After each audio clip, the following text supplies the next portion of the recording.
বন্ধুরা, আমরা সাধারণত যে প্যান্টগুলো পরি, এই প্যান্টগুলো কিভাবে সেলাই করা হয়, কিভাবে তৈরি করা হয় সেটা হয়তো আমরা জানি, কিন্তু একটি প্যান্ট কিভাবে ডিজাইন করা হয় সেটা আমরা অনেকেই জানি না।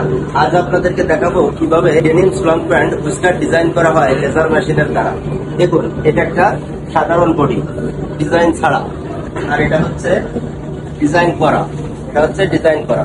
এখন এই বডিটা কিভাবে ডিজাইন করা হয় সেটা আপনাদেরকে আমি নিচে করে দেখাবো, দেখতে থাকুন।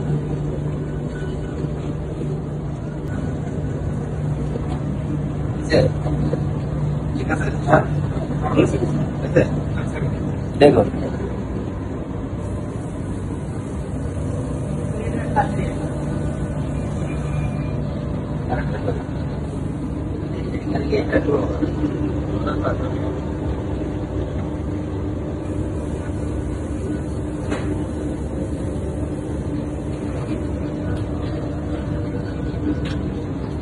ঠিক আছে।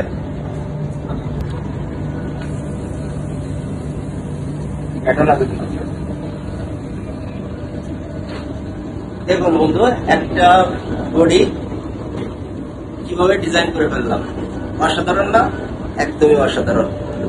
আপনারা ইউনিক কিছু দেখতে পারলেন, তাই না? ডিজাইনটা কেমন হলো, আপনাদের কাছে কেমন লাগলো অবশ্যই কমেন্ট করে জানাবেন বন্ধুরা।